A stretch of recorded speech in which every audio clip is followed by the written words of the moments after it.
Welcome back, viewers. Like I told you before, we are about to have a conversation on surviving breast cancer. Feel free to join us at any time of the show by sending in your messages via the WhatsApp number on the screen, and do not forget to use the hashtag. That's if you're on social media, Facebook or X especially. Now, we are going to be having this conversation that will be highlighting the resilience, hope and strength of a survivor. October marks Breast Cancer Awareness Month, and today we have the honor of speaking to a true warrior, Comfort Owusu. She's a breast cancer survivor who has faced life's toughest battles and emerged stronger. Her journey is one of courage, perseverance and triumph. That's why we're excited to be speaking to her today. Good morning, Ma. Good morning. How are you? By God's grace, I'm doing fine. I can see you're all in pink. Yes, because we are in the pink month. Yeah. So can you walk us through your initial diagnosis? Well, it all started with a little sore on one of my nipples. It was very tiny, but I'm somebody who is very particular about my health. So I quickly visited the hospital for it to be checked. After it's been checked, I was told there was nothing wrong. So I had to go back home. 2 weeks later, I noticed it was still there. Oh, wow. So I went back and they had it checked. And I was given some antibiotics and ointment to put on. And for about a month later, it was still there. Still? Yeah, so I went back. When you say still there, you mean like... I mean, the sore was it was there. not healed? It wasn't healed. It wasn't getting bigger. But I could see that there's a sore. There's a sore. Exactly. Did you feel pain? There was no pain. Ooh. So they just put some medicine on it and then asked that I should be coming for regular checks. Yeah. So I went twice. As I'm speaking, at that time it was getting to 3 months. Still, they couldn't tell me there was anything wrong. And still the sore was there? Yes. So I visited another hospital. And over there too, they also gave me some ointment to go and apply and come 2 weeks later. 2 weeks later when I went, they didn't even examine the breast, but I was asked whether I still had some of the medication that had been given to me. And I said yes. Then they asked me to go back. And as I was speaking, it was getting to 6 months. So with the sore being the yes, same with size? The sore, yes. And the same look? Yes. So I discussed it with the medical doctor friend who visited my office, and he requested I should give him the medication, let him see the medication that had been given to me. I showed it to him, and it was then that he said, well, this steroid, it could happen that there's something else developing inside, but at the tip of it, you are not seeing anything. So go back to where I went at first. That was Rich Hospital. I should go back. I went back, and that was about the 7th month. Wow. So when I went back, he still checked, and he told me there was nothing wrong. But when you say check, what did they do? They examined the breast. He examined the breast, pressed it, and nothing came out of it. Physical check? Physical check. Okay. So at this time, I was about leaving his office when he called me, but he realized I wasn't satisfied. Looking at my demeanor. So he quickly called me, Mr. Comfort, come back. And when I came back, he gave me a note to go in for mammogram. So I went to Tel 7 Military Hospital to do the mammogram, and I brought the results. When I brought the report, he looked at it and he said, it's not very clear still. So he called a specialist in Kolegu, I think a surgeon, and asked that he's transferring me to him. Yeah. So I went to Kolegu. And it was there that after the doctor had seen me, he asked me to come to the OPD. And at the OPD, he asked one of their junior doctors to check on me with a nurse. It was during the check while I was lying down that he just told me, you know, I saw that they removed the plaster. There was plaster on it. And they pressed it, and that was the first time I saw some whitish... Pus looking, yeah. Yeah, coming out, and I was a bit scared. So I just I was shaking, and I held him. What's happening? He said, Madam, do you know you have breast cancer? Oh, just like that? Just like that. So how did you process the news? If I had died, probably it wouldn't have been the disease at that time, but how it was like communicated to me. So I think the doctor was dealt with later. But by then, I was really shaking. I didn't know what to do. So they called the consultant. He came in, and per their discussion, I realized I had breast cancer. All right, so I'm actually having goosebumps right now. Yeah. My mouth was actually wide open, but that's a very weird way and unethical way to actually communicate that sort of news. And the way, I can't imagine the way it hit you, because the way you just said it now hit me so hard. So how did you process the news, and what was your immediate reaction? Well, immediately I said, can I survive? I was trying to hold him, and he pushed me back. And I was just shivering on the bed. Oof. So after they've had their discussion and they asked me to dress up and get down, I was really weeping. I had gone there dressed in my heels, shoes. I was from the office, so I was okay. And there was no pain anywhere, so there wasn't any sign of. So when I got down, there was this elderly woman who was, going through their folders, and my daughter, why are you crying like this? Then I said, the doctor says that I have breast cancer. Then that woman started counseling me, but that's not the end of your life. Why are you weeping and all that? So it was, then he asked that I should come in the evening to his office. They will do a biopsy. Yeah, to check further. So I called one of my medical doctor friends at Kolebu, so he came to meet me. And then I had to wait till the evening. I didn't know whether I should come home, I should go to the office. Sorry, did you drive? Did you drive? Yes. I drove myself when I was going.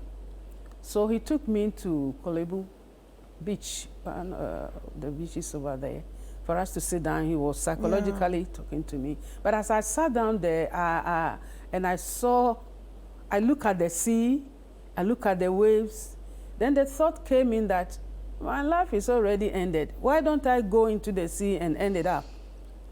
So the thought came in three times.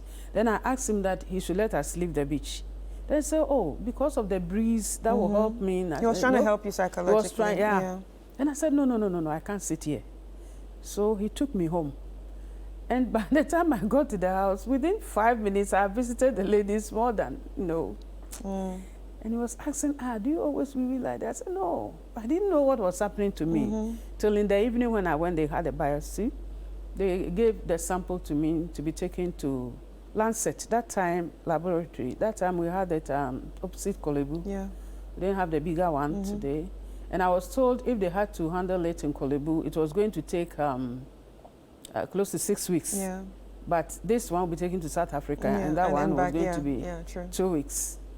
I took it, and they said I had to pay 1,000 cedis at that time. That was 2009. I didn't have it, so I had 200. They said they wouldn't take it. I should go. When I get it, I'll bring it back. So the following day, I sent it. And to be honest, you waiting for that 2 weeks period, it wasn't easy. Right. Sometimes I'll be driving and I'll realize that I've lost my way. Then I'll find out, I'll ask, where is this place? Some will say, I didn't go on this place. Wow. Where are you going? I'm going to Adenta, I'm going to this place. And then sometimes they'll sit in the car, and when I'm getting close to the house, I ask you to get down. Then I'll go home. My husband and my daughters knew what I was going through, but they didn't know to that extent that I was really affecting you mentally. Affecting mentally. Yeah. So the 2 weeks came. I got the report. I took it to the doctor. I sat before him for almost more than 30 minutes. He was looking at my face and looking at the report. The same doctor? The same doctor. So I asked, doctor, what is it? Tell me. Then he said, he's looking at the report and looking at me physically. He's wondering why I'm still looking that good or that strong. Because the report shows it's stage 3+. Wait, Yeah. the report shows it's Yeah. stage 3. Plus. And during that 7 months of finding out that you had a sore, you had you had no other symptoms, no nothing, pain, nothing. no swell, Nothing. no nothing, just Nothing. a tiny sore. Nothing. And all of a sudden, you're on stage Yeah, 3. Yeah. What I realized was that my nails were becoming darker. Darker. Even though I'm not fair. Toenails? Toenails. And then my face was also becoming more darker, and anything I apply on it seems to reject it, sort of.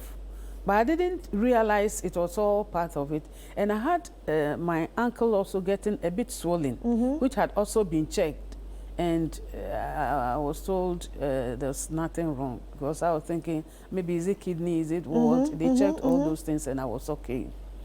So it was then that he told me. And at that point, I didn't know what to do. I can't even remember. But he told me, well, looking at the report and looking at the stage and the extent of the breast, the damage of the breast, what he would advise is that we have a mastectomy. Yeah, you have to have a taking off mastectomy. the breasts so that we can start from there. And you can imagine. And one thing that really disturbed me was that I used to take care of young ladies in our church. I'm a Baptist, and we have Baptist young ladies. And for about 20 years, I was taking care of them. And about 3 months before, we planned a program. Somebody came to talk to us about cervical cancer and breast cancer. They showed us how to do the examination and all that. So for me, I was looking for lump or something like that, and it wasn't there, and doctors also could not Obviously, bring it out. So I was asking myself, what did I do wrong? Where did I go wrong? Because if it happens to examination, I am doing this, very conscious of myself. I have seen medical doctors, not that I've stayed in the house for a long time or something like that. You are health conscious, basically. Exactly. So what has gone wrong with me? It wasn't too good. Then he said, okay. He brought out a very big diary. And he said, well, these are people I have booked. Most of them refuse to come back when you ask them to do the mastectomy. And they come back very late. If you touch them and they die, they say it's the doctor that has killed them. So he's decided that this time he's not going to tolerate. Not coming back. Yeah. He's giving me 2 weeks. I should go and think about it. If I want it to be done, then I should come back. So I came home, discussed with few friends, and then in the night I felt no. The first day, the second day I felt no. I think I have to go in for the surgery. So I told my husband. He said, oh, let's pray for some time. And I said, oh, we are praying, but I think it's important to do it. So early in the morning, I told them that tomorrow morning, let's all go and see the doctor. So I went with them with my daughters, and then we met the doctor. As a family? Yes, as a family, because we did everything together, and they were my support. Yeah. So, and then I went to the doctor, so he was a bit surprised.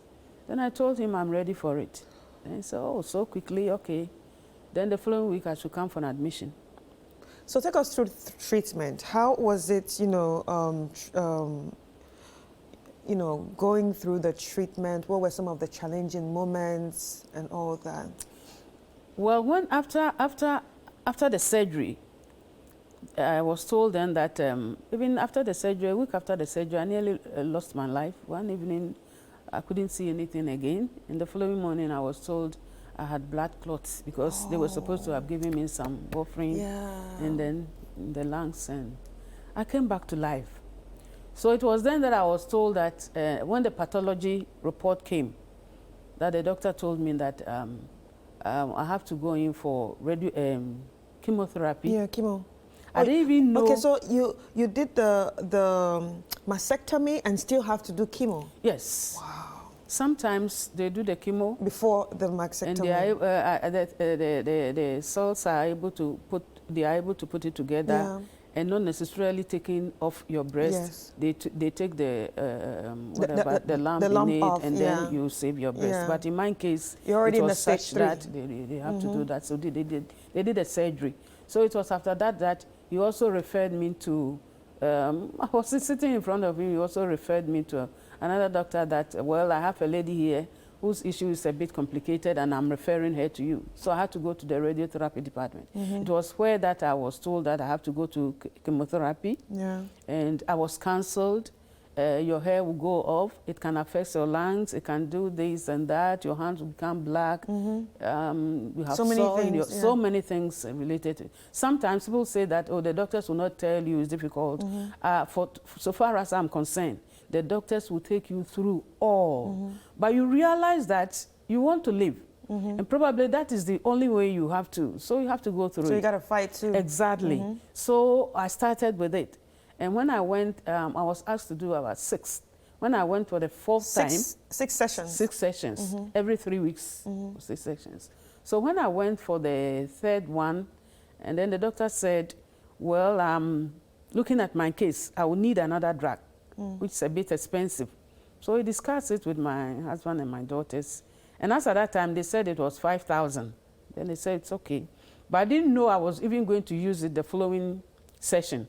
So when I got there, the nurse asked me, what is the drug you are going to use? And then my husband said that, well, we're told we'll be using a drug, but didn't know that it's today. Then he said, well, then go back. You said you use it, go back. We went back to see the doctor, and he told us that the drug is not in Kolebu. It's a company that imports it because it's a bit expensive. So they introduced us to the agent who visited us at home in the evening. And he told us that the drug, 1 vial was 6,800 at the time. After the one of 5,000? Yes. Wow. They said 5,000, but that was not the actual price. All right. And that I needed 18. So 18 exactly. times 6. Yes, 6,800. Oh. So the first starting, I will need 2 vials. That's 130. And when he came to us, my husband was bold enough to ask whether they can reduce it a bit for him. I was surprised. And after we've seen him off, I just put my head on the pavement like this and started weeping. That even if you have to sell our property, I already have 2 weeks gone. We need 1 week for me to go and start with it. Who is going to buy it at that time for you to get it? And then I asked myself, why should we even do that? What happened to my family? Then my husband, being a minister of God, talking to me, exposition on Psalm 23 and all that, we prayed. So the 3rd day, early in the morning after our quiet time, he just put a pillow there, asked my little daughter, Judith, put your hand on it, Mommy, Bernice. And then he put his hand on top and told God that we are holding him at the hem of his garment. If we have to, Mommy has to be healed through this drug, then God should provide. Right. And to cut matters short, at the end of every 3 weeks that I was supposed to go to Kolebu, by the time I get there, he would have been able to make provision, and I was able to go through. Wow. But for the treatment, it's not an easy thing, that one I must say. But we thank God that you survived. Yeah. And I mean, you are very, very much of an inspiration. You are actually a story of resilience and strength. But what would you like to tell other people watching right now, especially people that are scared to even, go to the hospital? What would be your final advice to them? Well, I will advise that early detection is good. Even though mine was late, God decided to save my life for whatever reason. I went there with so many people who have all gone to be with the Lord. Right. So if you notice it, whatever little change you notice, you get to the hospital. Right. It needs radical approach. Right. Some of us will say, let's go and do some herbs and all that. After that, I've been doing the herb because I wasn't given any drug to take for some time. So visiting the hospital, I think, is the most important thing to have a check. So Kweku is actually joining us now. Kweku, I'm sure you heard the whole conversation. I have. Wow, very It's heavy. It's heavy. It's very But how are you feeling now, ma'am? I'm fine. Very, very fine. Very fine, because I had to go 3 months. I was given another 6 months, and then for 1 year.